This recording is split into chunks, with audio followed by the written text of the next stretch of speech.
Good morning, guys. A great morning to all of those who tuned into the realest thing coming out of the world. Yeah. Data. Good morning. Rudy, good morning. Mary.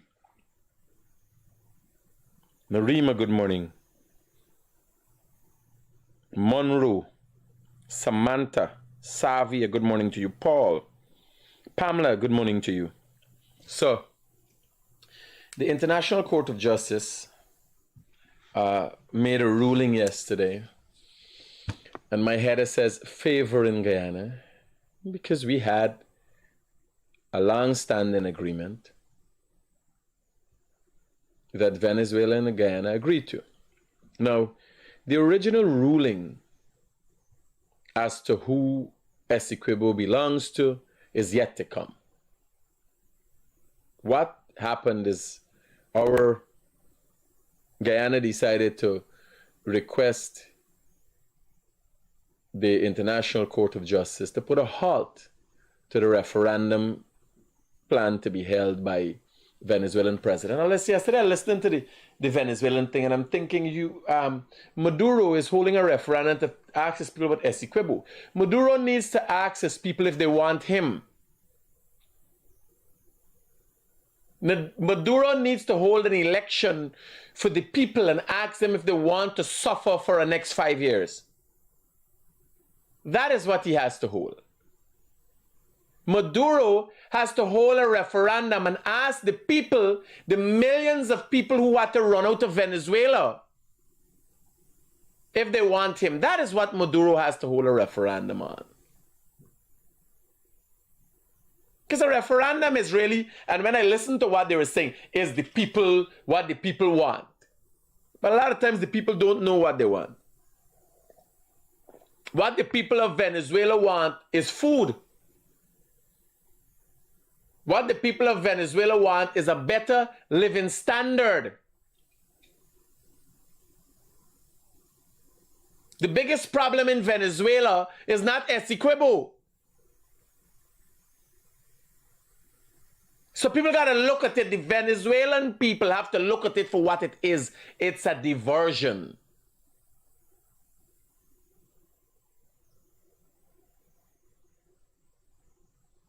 Hold an election. Maduro, hold a free and fair election, and you will see what Venezuelans want.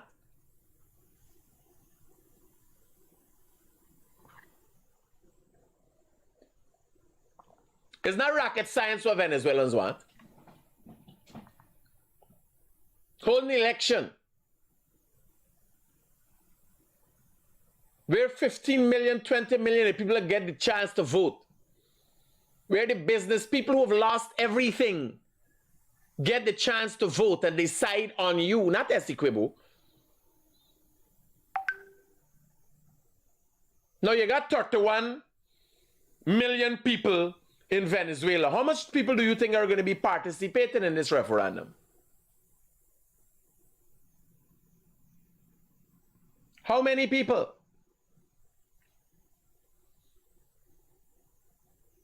There's a bigger pie. There's a bigger democratic process called elections. Whole elections.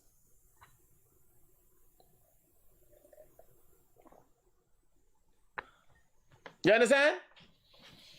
Whole elections, Maduro.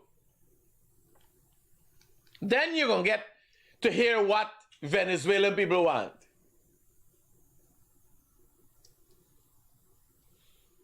The problem is, even in the court process in Venezuela is tainted in the highest courts. So most likely, if there's a change of government in Venezuela, you have judges going to be going to jail. You have a whole cross section of society going to be going to jail. You understand? Most of the politicians in the Maduro administration is going to be going to jail. So they would do anything. You're experiencing the referendum that is presently to be held when today's what date?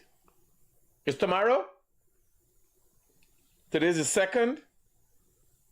The president should be back in the country today. I'm thinking about going to Essequibo with me. Essequibian brothers and sisters. Spend the day going across Essequibo.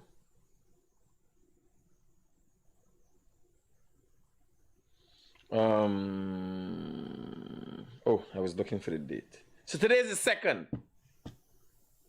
Tomorrow, Maduro's, you gotta say Maduro's referendum. Because how does it come up? Did people say, oh, we want to tell you how we feel about Essequibo? Did the people come out and say that? No, Maduro in his wisdom. What is going on in Venezuela now is like the 5 months that go on when the PNC and the AFC was trying to hold on to power. Maduro is preempting that. Because the PNC normally, under Burnham, with Burnham's ideology, would rig the elections before they start. When they realize that they lost was when they start counting Region 4. And that's when Mingo start get blackout and the game start play. But Maduro ain't taking chance for go to an election. Maduro playing the game long before. The PNC played the game 5 months after the elections, up to 5 months after. Maduro playing the game 5 months before the elections. Maduro playing a different kind of game. You understand? Y'all knows why he's be drinking lemon water in the morning with a pinch of pink Himalayan salt inside of it, right? So I just let y'all know what is going on. I got a guest to come in the studio that we can talking about grass track and them things there.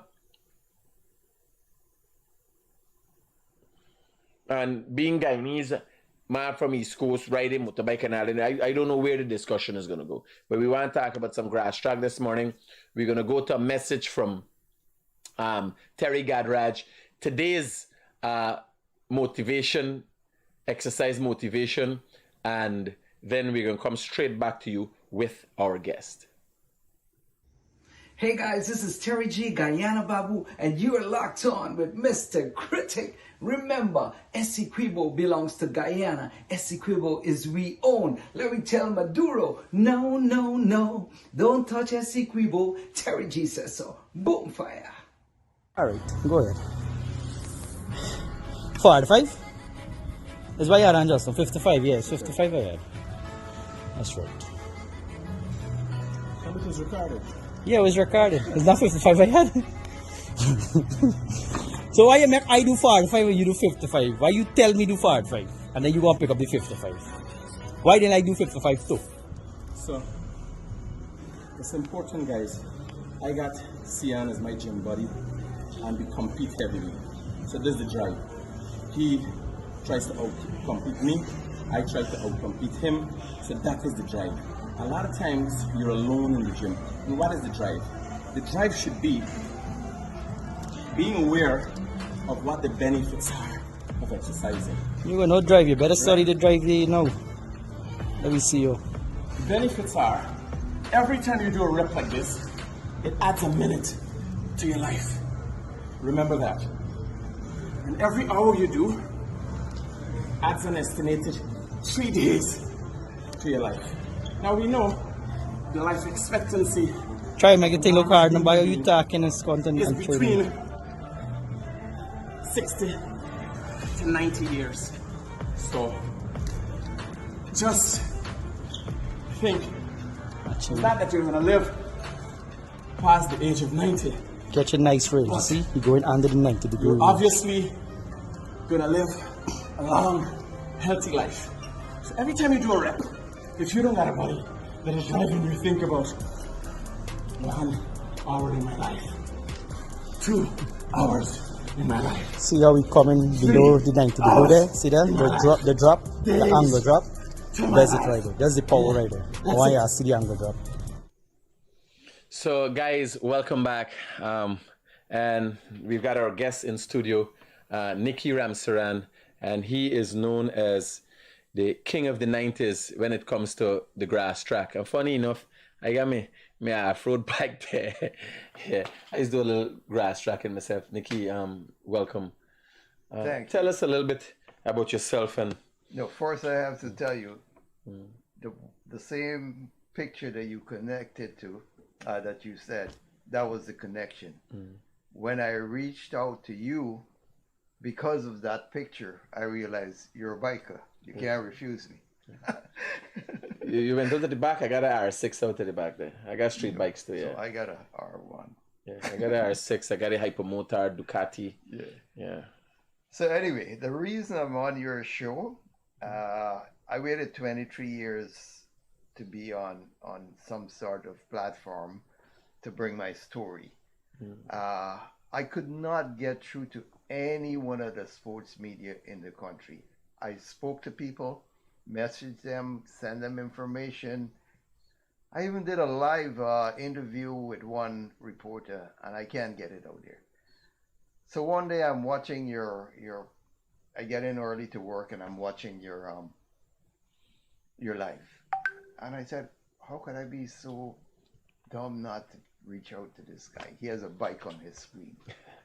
I put your number in WhatsApp, I added you, and a minute later I'm talking to you. Hold for me, Nicky. Hey, Alicia. Hi, Mickey. Morning. Yep. Morning. The place is by the O-ring from the orange O-ring where the man being one. They get sealed for sale? Yes, they have seals too. Yes. Same place. Oh, cause we looking for some pinion seals and we can't get it. No way. Go and send somebody down there right away. Yeah. All right then. Safe. Good. I send the thing in the group. I send a picture of it to you. All right then. Safe. Good. Yeah. I just gotta do my business in the meantime. You know, I run Sorry. a number of multi-billion-dollar companies in this country. So what I do is make sure whatever I'm doing is integrated in my life. I don't stop. We just keep moving all the time. Like I said, I told Ezri earlier, my wife and I watch your show religiously Thanks for the support, buddy. Thanks for the support. every single day, either before we go to work, if we're early because you're an hour ahead of us now, we lie down in bed. It's still 6 o'clock when it's 7 here, so we lie down in bed and watch it. If we didn't do it in the morning, when we come in the evening, done, eat, bathe, New York is cool. Jump into bed, Critic right away. Thanks for the support, man. I've got a lot of fans who support in that way. But Nicky, tell me a little bit about your history. You say you try to get the message out, but tell us a little bit about the history first of you. You know, where you come from, the grass track days. Sure. So first off, I'm going to tell you why I'm here. I'm here at the request of the Moto Sharks Club, which is a biking club in Georgetown. They have revived grass track, which died in 2000 when I left the country because I was the single pushing force for grass track in 2000, from 92 to 2000. After I left, the sport took a decline. I came back once at the request of the then First Lady, Varshney Jagdev, in 2003 for a floodlight grass track too at Ogle. And after that, everything died.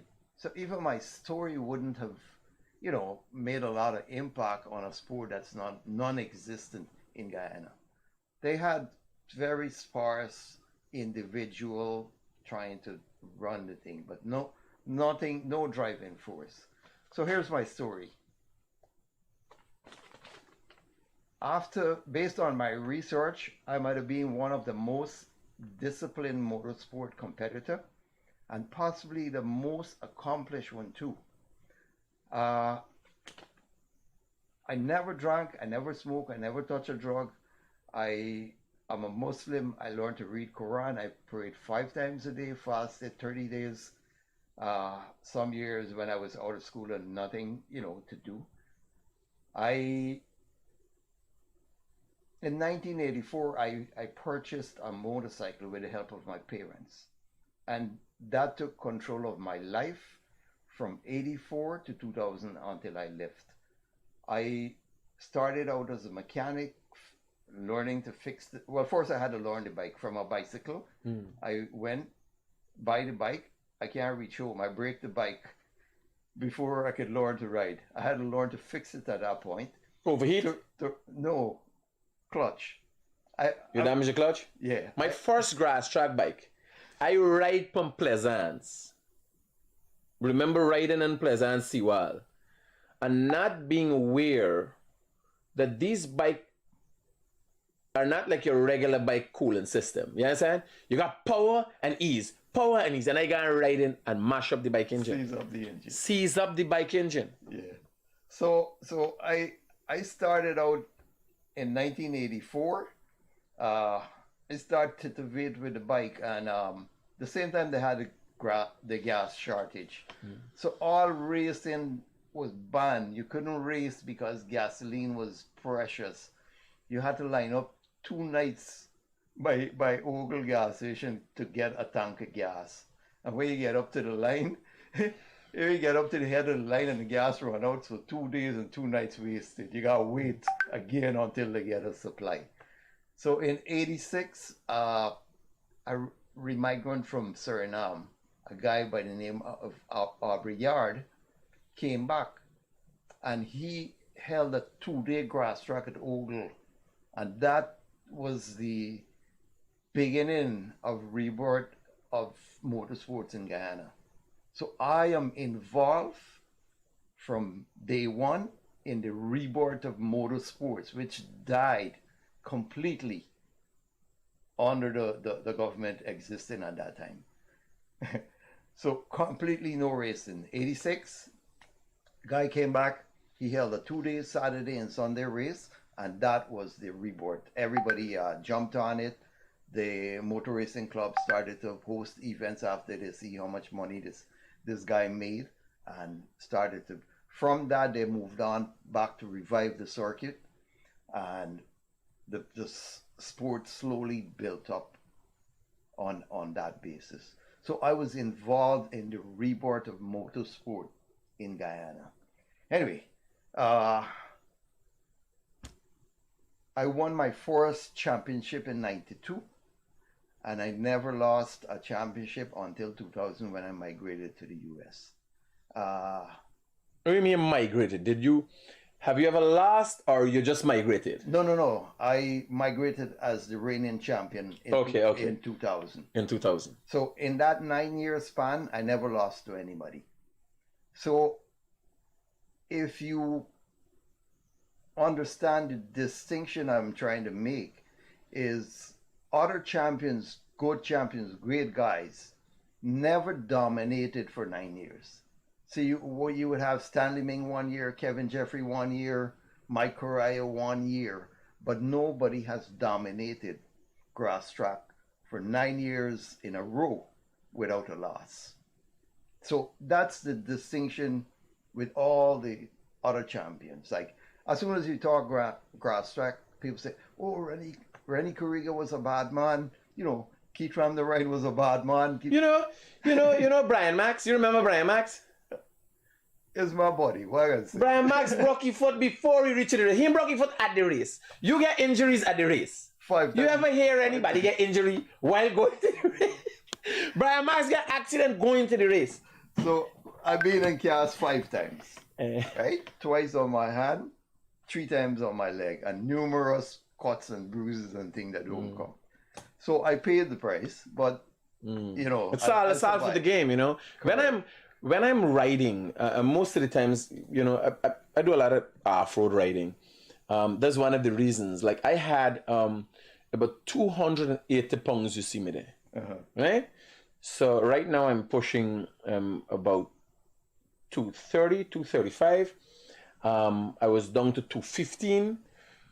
I got about 15 pounds more fat to go, but mostly muscle now, because I'm in the gym, so you're putting on a lot of weight still in terms of muscle. But when I ride, to be able to really maneuver the bike how I wanted to, I was a little heavy and spots because I start Papi Willie and I can calculate. Yo, fat man don't do them in this body. You got agile. And then when you fall down, because we's got off-road, we's got trail riding and all them thing, the powering through 90, 100 miles per hour, you understand? I drive the Can-Am and these kind of things. Extreme sports is my thing. So when I ride in the bike, I calculate, I say, yo, you gonna injure yourself more. As a result of your heavy weight, when you fall, your weight is gonna hurt you, you understand? You gotta be light. That when you think you bounce, you're hitting yourself so hard. So this is one of the reasons I've started on this weight loss journey. Okay, so you hit the nail on the head. That was the secret to my success. Being light. No, being fit. Three times a week, right? So this is you? This is you back in the day? 95. So we could get it up there? Cool. There's Nikki back in the day. Yeah. So religiously, 3 days a week, 3 weeks before every event, I'm in the gym. In 1998, I came up against Abi Rahman, right? Who was the then reigning champion. I was so dominant, every year I would have to stay away from the track. Because if I keep winning, the guys don't want to come out to race the next year. So every year I stayed off, created a new champion. I like to attack. I don't like to defend. So I would come and go for the There's race. the end result. Yeah. Because you got competitions going up too. Yeah. Yeah. So in 1998, 97, Abi Rahman won and started racing in January 98. We don't ever race so early in the year. But his dad was so sure this was the guy to beat me. We started racing in January, right? So I told at the riders meeting, I said, the tires you're using are too high. You could hook your foot and break it in there. So his dad said to me, Nicky, there's nothing we can do if you're getting old, right? So I said, oh, no problem, no problem. So I added cycling to my gym thing. The 2 days I didn't go to the gym, I do some cycling from the train line all the way up to Straths Bay and come back. I live at Monrepo. I added that for my, cardio and everything. So that was the secret to my success. Gym, training, and like I said, never drink, never smoke. So I didn't have no, bodily things. And most people with sport, after your sport is sport. Okay. So they don't realize the guys who is at the head of the game. I'll be 60 next year. Nice. You're looking good for 60. And I've never passed. I went to the States with 147. So over 23 years, I put on maybe 10 pounds.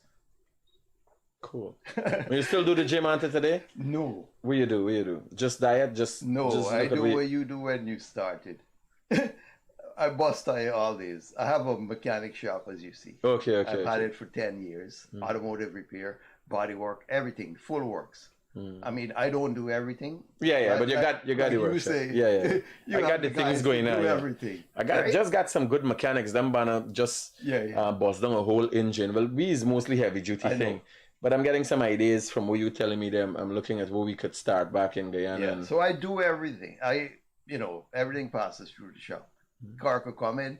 You want transmission, differential, engine, body work, the full works. So that's how I keep fit. I'm busting tires all day. I manually work on the floor. My daughter, she's here with me for this event, the last event. She's the general manager. She runs the whole operation. I work for her. Okay, cool. Right? So she's the one doing all the computer, the billing, the sourcing of the parts, all of that. Because I'm not very computer, savvy. But you got to get the younger generation into it too. This half of the game. So if your legacy is gonna live on, you got to get the younger ones in.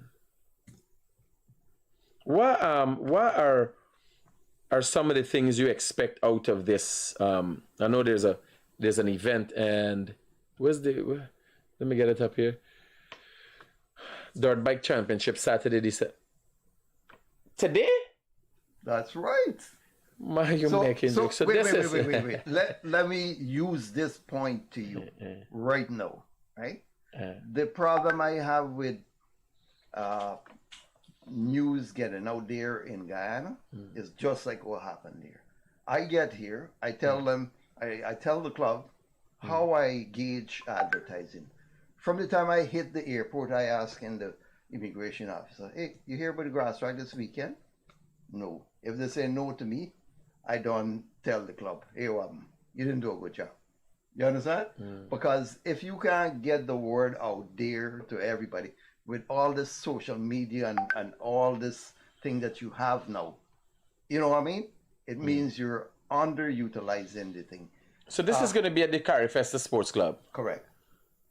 And if for you guys who don't know, Carifesta Sports Club is one of them grounds. GNS.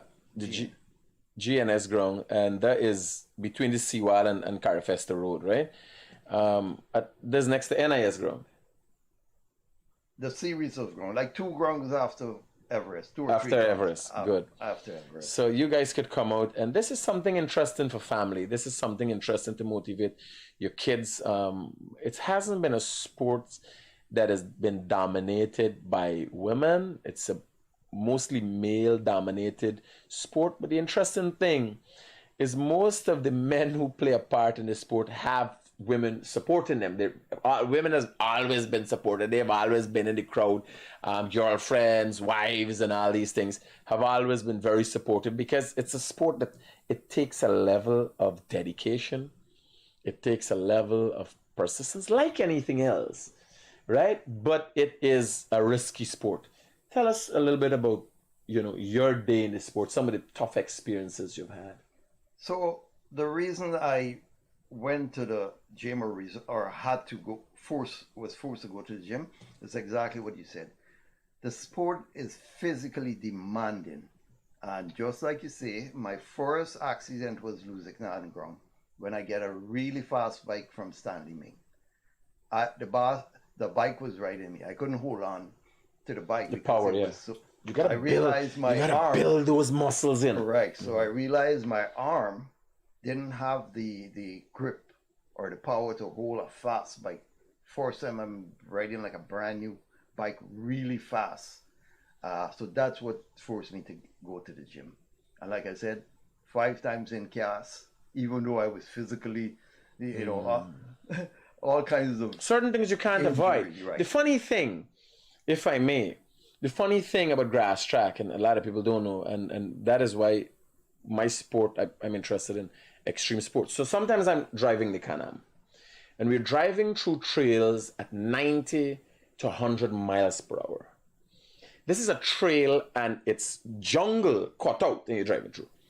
Now, what you don't know, or what most people don't know, there is a chance that a tree could fall in this trail. Now, at 90 miles per hour, you can't stop in 300 feet. People doesn't know that. You can't stop.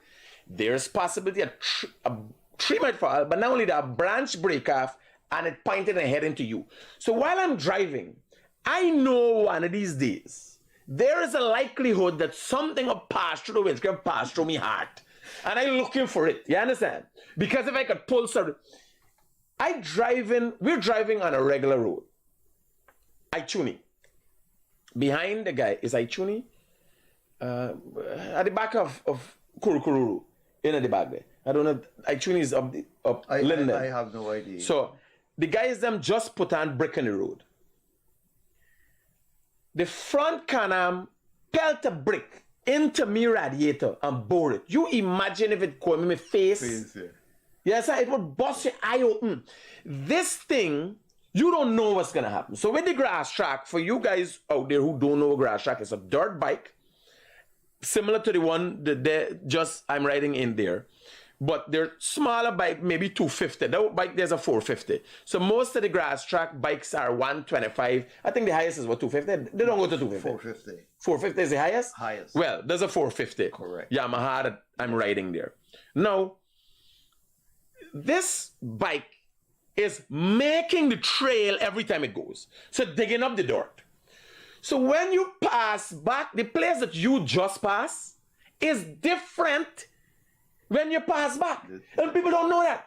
The ground is ever changing. When we go to the track, the South Dakota circuit.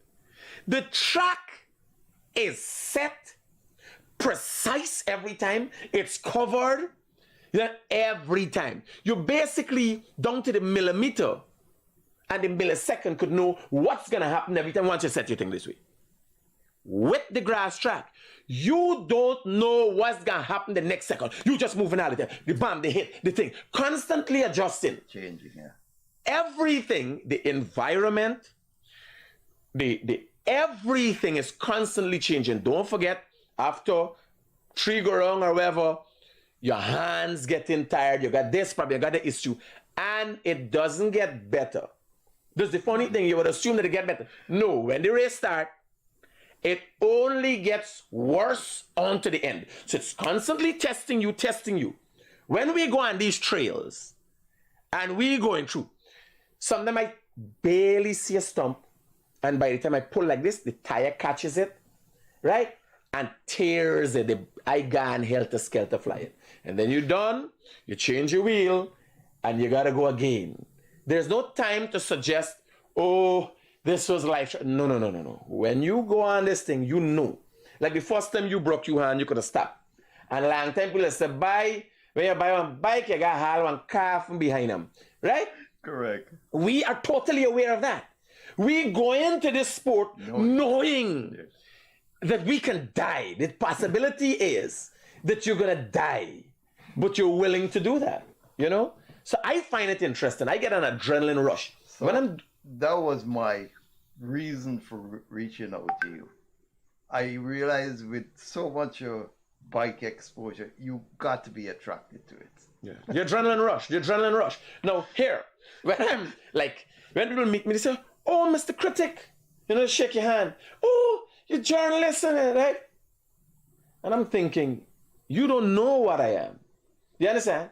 I am like nothing you've ever met. When I shake my hand, I'm thinking, do you know that I wake up Sunday morning? I wake up a Sunday morning, then in the washroom, and my partner call me. As the he likes bikes and cars, and we do the racing together, right? He's into drag racing and stuff. And he called me. And I said, get your Lamborghini and come. And me, he there Sunday morning, start from the turn down here. I racing with me R6, and he there with the Lamborghini, tearing down the road. We alone and God. And I make it down a turn, so. Here the man said, bro, I see smoke coming out. I think dangerous what you're doing there, right? I said, you didn't know that all the time? You didn't know it's dangerous. This time, he ain't got no risk. He ain't not care. That's the next thing. Anything with a bike, you're going to be injured. You understand? Fully exposed, no covers. Everything with a bike, anything at all that happens with a motorcycle, you're going to be injured. I got no riding gear. I just called Tennessee them and asked them about the boots, bringing the boots somewhere, right? I got all kind of covers just got where I got the best, most expensive helmets, you understand, for safety. So when it comes to motorcycle, I'm riding down the road, driving on the road, and I see some people riding bike. I said, these people don't know what they're doing. They don't know what they're doing. You understand? A little thing and you fall on your head, you're dead. Not as a result of the accident, as a result of falling on your head with your own body weight. Yep. Just pitch and fall on your head. That's why it's important to wear a helmet. I ride down the road, they have to help a man. You fall along in the middle of the road, right? Get hit down. And the helmet pops up and it gouge out a piece of skull. Because you see the shards of the bone and everything. And I said, buddy, I'm glad you're alive. You understand? Yeah. And I'm glad you wear your helmet. These things are important. Most people don't see it. Hold, let me take a call. Hey, buddy. Morning. Turn on the thing in the background, man. Jesus Christ. Sorry. Talk to me. You on the live there? Yeah, still on the live. That's Nikita Ramsron next to you there? Yes. Shucks, man. Nice to have him on the show. I grew up in front of him in Moripo. Okay. When I migrated, I didn't know the man just disappeared, so I was told he was living in Trinidad. No, the man in America make money, man. Man make enough money, now we come back here when we start back grass track. Enough money for come back here now. Yeah. He should make enough for come back here. But anyway, I remember Nikki. Nikki was one of the supercharger. But I've always seen a battle with him and Abi Rahman. I wonder what's his take with that little boy. He was 16 years old at the time. But you guys speaking about grass track racing, and it is a physically demand sport. I used to cycle like bicycle racing, and I know the demand. Like, it's not just about power, but it's about finesse. It's about control. Like, when you go in those turns and you're drifting, you have to use your leg to kind of stabilize the bike too, and that puts a lot of pressure. On Well, if I could ligaments. simplify it for you, so you have to have the body of a, as you said, finesse, right?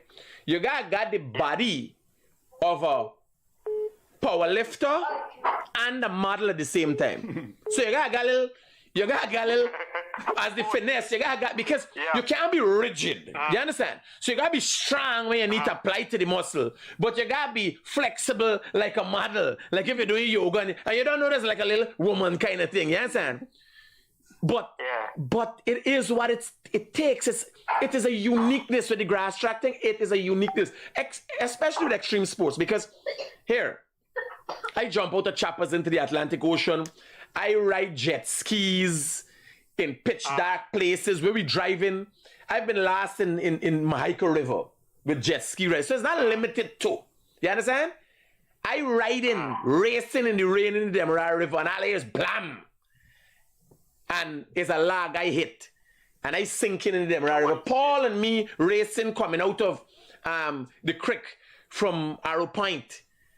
And they hit and we sink in the middle of the Demerara River. This extreme sports in general takes a lot from you.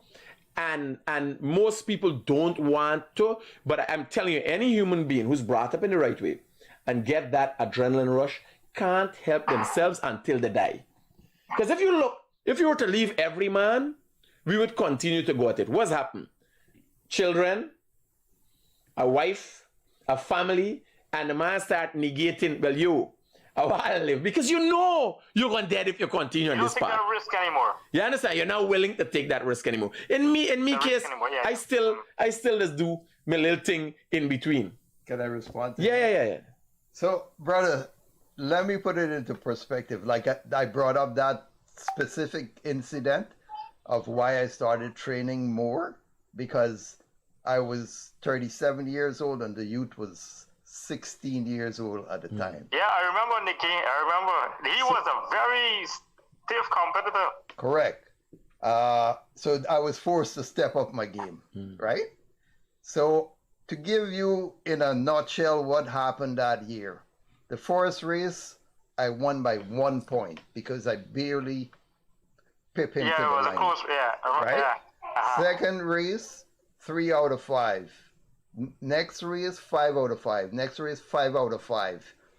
The last race in King Grove, I give the whole field half a lap head start and come back and win the race. So you remember the comment I made about what his father had said? I passed by the camp and I waved the flag and I said, old men can ride too. I was that, I was confident at the time. Yeah. Half a lap head Nicky, start. Yes. You might not remember, Nicky. This is like 30 years I'm talking about plus, right? Correct. I came from Borby, so I used to race with bicycles. So, coming from Borby to race in the national park, yes. it was a treat for me every weekend. Right. So when my dad decided to, move to Monipo, I came and we kind of lived right opposite you. I don't know if you remember in Monipo. I think it's a Forest Street. Anyway, when I first saw you, I said, that's the Nikita Ramsaran. So everybody said yes. So you were a tall fella, slim built, slender looking, So I was like, okay, he looks like a simple, not the image I expected. But what impressed me that afternoon, you were fixing a scooter, a regular scooter. And you took it on the road and you start popping wheelie and spin this thing around. I'm like, holy shit, this man is definitely a man to go and look at. So the next race is I went, and I remember there was a race, I think it's somewhere, not Border Ground, but somewhere near. GFC. GFC. Maybe it's Border Ground. In town. GFC, when I see them next to Border Ground. Motorcycles, when you guys are going wrong, I said, wait, these are guys like this man is on steroids. So I said, man, is how the hell these guys, able to drift these, because those bikes. I remember seeing this movie, Black Rain, with Michael Douglas. That movie gives you a little, stint about those, grass track bikes. And it was not like, you guys were describing the power to handle the control the handlebar. That's one issue, but the other issue you see drifting, and especially with what Critic was saying, the track keep changing. Constantly. The gullies, the ridges. Per second. Constantly, right? And you got to negotiate those drift around those turns and to keep your line. Because I remember in cycling, like when I used to ride on a track, but like when I went to nationals, I remember riding behind Polydor, and to keep my line, on the inner line, you want to hug that inner line so that you can, get a short distance to the line to finish. So it's not easy. But I tell you what, Nick, I think if they had to put an accolade to everybody that took part in that sport from when it was started to now, you were the top man. But I don't know whatever happened to that guy, Rahman, but I think he was the only guy that ever come close to give you a good, competition. And the next thing I noticed too about those bikes, they're kind of little high off the ground. So if you have a longer legs, you would have been advantageous to him at the time. Yeah. It helps, and that's what I noticed about you, Nicky, because all the other guys were relatively kind of short, and they're not really, their legs are not grounded on the bike. Because remember, when you were going around those turns, I remember you always use your leg. You gotta use your leg. You gotta use your leg for support. And I think there was a guy named 100, but he was a little short fellow, but he had the ability, but his legs, No, but that would have been advantageous to him at that time. Let me tell you, you got to see them white banner. Them white banner can't nothing by. Here? Them banner can't nothing short, tall, because they start from very young. It's an acquired skill, man. It's an acquired skill. So anyway, you missed the guy you overstep him by 20. We call him 80 because of the bike that he bought. 80. Right? Oh, 80. It was a yellow bike? I Correct. It's a YZ490. Yeah. So anyway, just for you to know, you got to come tonight because that guy came from Canada to meet me here for this event. Where is it? We can come over. Carifest Avenue by next to Everest ground there. All right. Well, it'll be a treat because I know come back in the country. Yeah, nice. And this is nice. So we're meeting up there tonight. I can be down there tonight. So we're meeting up at Carifesta Sports Complex, and there's just maybe 3 grounds down from Everest. And it's gonna be it's night. It's floodlight races. 4 o'clock into the night. 4 o'clock into the night. So guys, I'm gonna be down there. Go down there. Where they could get the tickets? They could get the tickets at the gate. Up to the gate. Right to the gate there. Yeah. So come with your family, your kids. It's gonna be entertaining. My son had actually taken a liking to that sport. He likes anything with an engine, and especially 2 wheels. He said the 4 wheels hold him back. 2 wheels make him go more faster. And I asked him to ride cycling like I did. Well, bring it down tonight and let me see what's gonna happen if it piques his interest. Right? We talk, bro. Yeah, Critic. No worries, man. Safe. So, let me put a little something for the club. All right, so guys, I just want to update the sport. This is brand new. The guys aren't doing grass track anymore. They're doing a physically more demanding sport with jumps and turns, left and right turns. This is bringing the country up to date with the motocross racing that's out there in the world.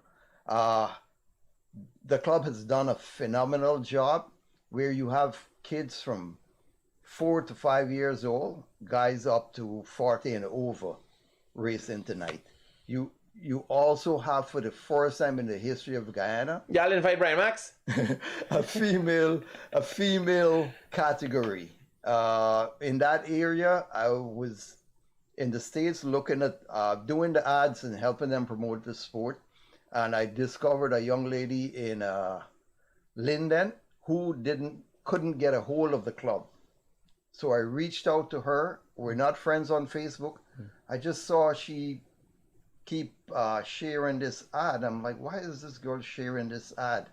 And I reached out to her and I asked her, do you want to write at this event? And she was, yes, I would love to. I ain't got gears. If I had gears, I lost some gears. If I had gears, I would have been there. Because they have to have a 450 category, right? Yes. Yeah, I would have loved to participate, but I didn't realize. But So- let me see what can happen. I Yeah. could muster up something. The young girl's name is Javina Lam. I want to shout her out because she was dying for an opportunity to race. And she didn't know how to contact the club because she's in Linden. And she's got her own bike and everything. Correct. Nice. Right? And here, she would have I've been to Linden, I've been to the Blue Lake, them same bikes, but they ride up some mountain and that kind of thing, you know? And it was interesting. I think I got the videos because I fall from the top, come right away, down, tumbling, coming down, burn up my foot and that kind of thing. So it's interesting. Yeah, give us a little bit more about what we can expect tonight. So, like I said, after 23 years, the sport is now being revived and it's totally like up to speed with the world. More like a motocross. It is a motocross track, right? They don't have the number of jumps, but the jumps that they have, they were demanding, very, very demanding. So just to break down for you guys. So grass track, flat, mud ground, we going around in a circle. You do laps, right? Those be grass track. And that's what's always been a grass track. We call it grass track. You dig up and you go right the way around, right? Hard turns and them kind of thing. The motocross would be part track and hills you gotta go up and down. Certain areas low down. Certain areas might be built in a 45 degree that you gotta go up on a car and all these things. So there's a little more demanding sport. Physically. Something I could fall into right away because I just ride, for hours. Paul, I got a young son, by the way. I started him off with, not a young son, my youngest son is now 19. And we started off with a TW200. And anybody could, the TW200, Yeah. right? So it's a TW200 motorcycle with a big wheel like this. And if you can't balance on it, anybody can ride it. You understand? The bike literally could stand up by the big wheel big so. So his first riding experience, I bought this bike brand new. We put the bike on a pickup and I carried to the head Linden Highway that leads to St. Cuthbert's Mission. Take out the bike. I said, this is the gear. This is how it's walk. This is the clutch. Just da. This road, Brad, like this, for the most part, and it's bare sand, and it leads to a community. Well, you know the community, right? Same thing. I said it leads to straight. You know what thing. Sure you were going to. Start up, Lucy. It's 12 miles away there, right? Not simple, This thing take about 15 minutes. Because me ain't a long time to explain to people. You understand? I do more like psychological proof, and even when I hire in people. So when I watch, I know if you have the ability to learn. People don't understand. You gotta be like a sponge. If you meet a rock can't take nothing. A rock can't soak in nothing. You understand? So that is first motorcycle riding experience. You ride. I said, well, partner, here was the second thing. In the event you fall, you don't gotta worry. This whole is a trail. It's not a road. It wasn't a road, it's a trail. This whole thing is sand. Nothing can happen. Yeah, so in the event you fall, you get her back, you start, put your thing in your train and start the process again. Simple as that. Story done, you ride, you go, you come back, we put the bike on thing and we bring it back. You know what was the next riding experience he had? From Linden to Lethem and back. I make you ride. You ride, sir. You ride the batty side. He said, Daddy, you want? I said, no, you want to ride. You say you want to ride. Ride. You understand? He stand up, he ride anything. He laugh. Now I video and I said, Bano. Well, when you're up on the trail, like grass track or motocrossing, the environment changes. So we driving. When we going in, rain tear your ass. You by the rain, riding, trembling and riding. You understand? Now, I know when the rain fall, parts of the road just wash out.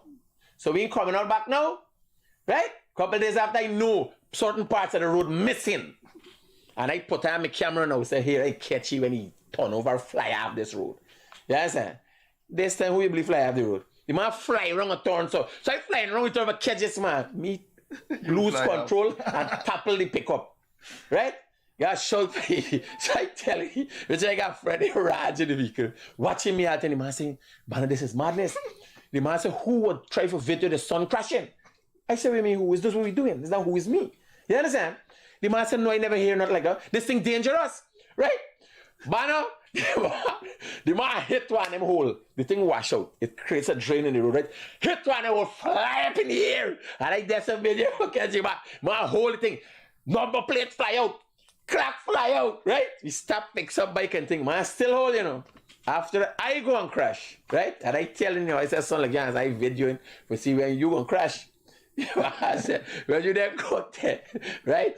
This time the man there with me, panicking because he can't. This is madness. This one wait to see when they want to crash and he crashing and so, right? This is madness.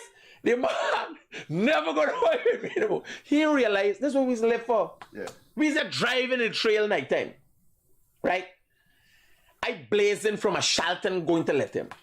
True, I don't know his way. I don't have no time. Sometimes last me wait 2 hours and you know it's 2 hours. I telling you about I'm here to board in the wrong direction. Yes, I flying through a trail, like say blam. I stop for season when I come outside. Both of me fender, lick off clean. So I go back for season what? A solid big tree stump like this. That side of the tree. Me see though. I remember flying through there at 70, 90 maybe sand, right? Flying through. The little rails was up on the side of it. Clean off. Now, if I had gone 3 more inches, this stump, you can't move it. The vehicle would have dead stop. You understand? Yeah. I know about driving. Next thing, I fly up the trail. Me and a guy with Tuco Sweets. Right? He like this Afro thing. We driving, me and Paul, there, me Hilux, and we tearing through the trail. Next thing, we so lose control. Off the road, right? Gone down the bottom of the ravine, come out back. So the man flashed the light. Right? So when I stop now, yeah, the man, what happened? I said, nothing happened, that's just regular. Let me keep moving. If the vehicle, if the wheel fly up, then you stop. You don't got no reason for stop. You understand?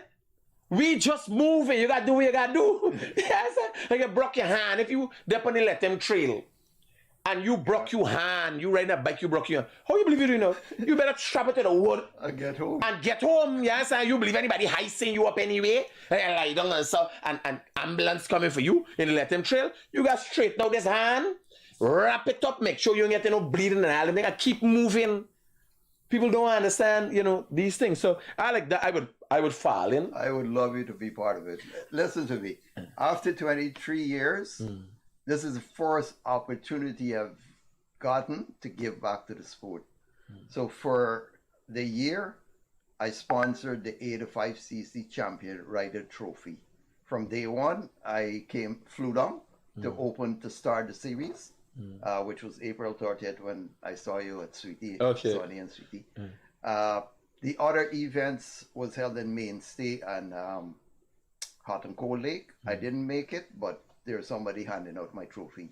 So for the whole entire year, I sponsored the 85cc champion trophy. This is mostly because of the kids. Kids are my first love, and motorsport is there with it. So when you give me that combination to work with, that's my passion.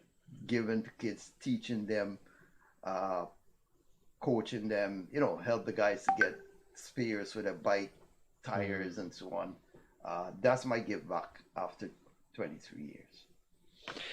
All right, buddy. So again, you guys we've come to the end of our time, but Nikki, thanks for coming in. And again, come out tonight. It is the Carifesta Sports Complex. Come out this evening. It's the riding starts at 4 o'clock. 4 o'clock. Starts from 4 o'clock, so you could come 3 o'clock. You get in, you meet people, you could gather. Nick, you're gonna be down there all the time. I'll try to be there a little later down in the evening. You know, come down, have a good time. see if this is something that you'd be interested in. And this is a It's different mostly way for your kids too. for kids. If you can get, if your kid, like you said, your son is, I will guarantee you, I will coach him, I will make him the man. Right. So guys, we're gonna close off. A shout out before we go. No problem. All right, go ahead. Okay, I just want to give a shout out to Dave and Tricia in Florida. I am planning on opening a YouTube channel, and these are my go-to guy. Just want to say big up, Dave. You've been very helpful, and I'm going to take it as soon as I get back. I'm going to be in contact with you. Mr. Joel Fredericks and the Essequibo crew, who said they were there at the first event, but they didn't know me and they didn't know how to get a hold of me in the crowd. You promised me you'll be there. Please identify yourself. All my Essequibo fans who claimed they were there on the 30th but didn't want to talk to me, this is your opportunity. Not to frighten you, man. You was frightening me because remember, I could go from 0 to 100 in no time. And people watch me and say, you got careful, but you don't know the man. I say, the man may cost you. You understand? But no, man, Nicky's a nice guy. I'll stop and talk to Nicky. And I want to thank my daughter for supporting me over the years. She is part of the company that I own. She's the manager. She will be there tonight to hand over the Champion Rider Trophy. Cool. So I'll make it. I'll make a special effort, guys. So I'll get you some passes. Come down there. Come down. How much is the tickets? What's the cost of the ticket? $1,000. Only $1,000 a person. Yes. So it's only $1,000 a person. Come down and have an interesting time. Are you going down there? And for $1,000, you get picture with the critic. You get nothing. You get nothing, right? I get there down there. I ain't promising for that down the whole day, but I promise I'll be there for at least an hour. Right? So yeah, I'll come down and we can have a good time. Let me give you anything else you want to leave with them? Let me give you today's motivation, and we call it a day. Peace out. Go ahead. 45? Is why I just 55 years. 55 I had. Just banner like tack lie by. It was recorded. Yeah, it was recorded. It's not 55 I had. So why you make I do 45 and you do 55? Why you tell me do 45 and then you won't pick up the 55? Why didn't I do 55 too? So, it's important, guys. I got Sian as my gym buddy, and we compete heavily. So this is the drive. He tries to out-compete me. I try to out-compete him. So that is the drive. A lot of times, you're alone in the gym. And what is the drive? The drive should be being aware of what the benefits are of exercising. You will not drive. You better study the drive here now. Let me see you. The benefits are, every time you do a rep like this, it adds a minute to your life. Remember that. And every hour you do adds an estimated 3 days to your life. Now we know the life expectancy Try and make it take look hard. Now, why are you talking and squanting? is between 60 to 90 years. So just think, it's not that you're going to live past the age of 90. Get your nice rate. You see? You're going under the 90 degree. You're obviously going to live a long, healthy life. So every time you do a rep, if you don't got a body that is driving you think about 1 hour in my life, 2 hours in my life. See how we coming below the 90 degree there? See that? The drop, the angle drop. There's it right there. There's the power right there. Why you see the angle drop. All right. Go So ahead. guys, that's been it for today. Remember, the king of the 90s is going to be down at the Carifesta ground today. Come down tonight and introduce yourself and get to know him better.